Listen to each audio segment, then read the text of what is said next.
Hello everyone, good morning সবাইকে। আমি ব্লগটা শুরু করছি ঠাকুরঘর থেকে। আমি রয়েছি এখন ঠাকুরঘরে। আমি জাস্ট পুজোটা দিলাম। তো আজ বৃহস্পতিবার, তাই জন্য ঠাকুরকে সিঁদুরটা পরিয়ে নিজে পড়তে গিয়ে এরকম ধেবড়ে ফেলেছি। চলো ঠাকুরঘরটা তো একবার দেখ। ঠাকুরঘরটাকে পুরো ক্লিন করে নিয়ে তারপরে আমি এই যে নতুন ঘট পাতলাম। তারপরে তো ব্রেকফাস্টে আমি নিয়েছিলাম চিড়ে আর একটুখানি দই। চিড়ে ভাবলাম তোমাদের সাথে একটু গল্প করি, কারণ একা একদম বাড়িতে রয়েছি। তো কালকে আমরা বেরিয়েছিলাম মায়েদের সাথে কেনাকাটা করতে, সেই ব্লগটাও ভাবছি এইটার আগেই শেয়ার করে দেবো। যদি শেয়ার করে থাকি তো এই ভিডিওতে একটা ভাবছি লিঙ্ক দিয়ে দেবো। তো কালকে আমরা একটা সাউন্ড বারও নিয়েছি, আর ওটা দুটো পার্টে করেছি। একটা সকালবেলা ভিডিওতে দেবো, একটা সন্ধ্যাবেলা আমরা দুজনে যেটা বেরিয়েছিলাম সেটাতে দেবো। আর তারপরে এখন আমি সবাই ব্রেকফাস্ট করছি।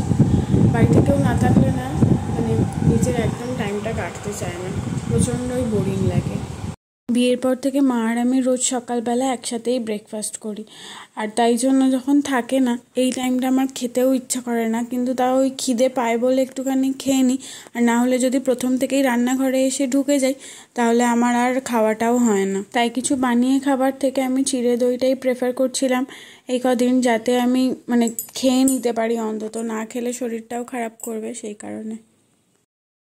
ইলিশ মাছের ঝোল রান্না করব, তাই মাছটা ভাজতে দিয়েছি। আর এদিকে বেগুন আর আলুগুলোকে ভাজা হয়ে গেছে, আর এইদিকে ঝোলটাও আমার রেডি। এটা মায়ের থেকে আমি অনেক দিন ধরে দেখছিলাম, তাই ভাবলাম তারা যখন থাকবে না আমি এটা একবার বানিয়ে চেষ্টা করে দেখব। আর এটার মধ্যে রাতের খাবার রয়েছে। তারপরে তো এখানে লাঞ্চ নিয়ে বসে পড়েছি। ভাত, একটু স্যালাড, ডাল। ও তো ডালের সাথে ঝুরি ভাজাটা ওর চাই। তো অ্যাকচুয়ালি যেটা হয়েছে সেটা কালকে আমি যে ব্লগটা বানাতে শুরু করেছিলাম সেটা আমি আর কন্টিনিউ করতে পারিনি। দুপুরের পরেই ওটাকে আর কন্টিনিউ করা হয়নি। তো আজকে এখন দুপুরবেলা 1:30 বাজে। আজকে দুপুরের পর থেকে আবার তোমরা দেখতে থাকো, দুদিন একটা মিলিয়ে মিশিয়ে দিয়ে দেবো। কী কী রান্না করেছি চলো ঝটপট করে তোমাদের দেখি। এখানে আজকে বানিয়েছি ছানার ডালনা, ভাজা ছানা যেটা কিনতে পাওয়া যায়। এখানে করেছি একটু আলু ভাজা, আর এটার মধ্যে একটু ডাল পেঁয়াজ ফোড়ন দিয়ে। এখানে চালটা ভিজিয়ে রেখেছি, এখানে ভাতটা হচ্ছে। সন্ধ্যাবেলা একটু বৃষ্টি পড়ছিল, তাই জন্য ভাবলাম যে একটু মুড়ি মাখা যাক। তারপরে আমরা দুজন মিলে একটু মুড়ি মেখে খাচ্ছিলাম। আর এখানে ডিনারের জন্য বানিয়েছিলাম কাবাব। তাই জন্য মাংসটাই যে ম্যারিনেট করা দেখছো, এবার জাস্ট মাইক্রো ওভেনে দিয়ে দেবো, তাহলে এটা হয়ে যাবে। আর সাথে একটুখানি ক্যাপসিকামও কাটতে হবে, কারণ শুধু কাবাব দিয়ে তো আর রুটি খাওয়া যায় না। তাই ক্যাপসিকাম আর পেঁয়াজ দিয়ে ওই চিলি চিকেনের যেমন করে, চিকেনটা বাদ দিয়ে বাকি একটু সস দিয়ে আমি ক্যাপসিকাম আর পেঁয়াজটাকে একটু রান্না করে দেবো।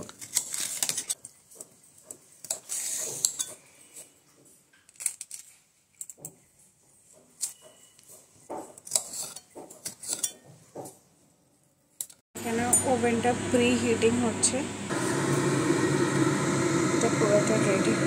এগুলো আমি দিয়েছি বাটার। জানি না কতটা দেখা যাচ্ছে, তবে ওই যে হচ্ছে।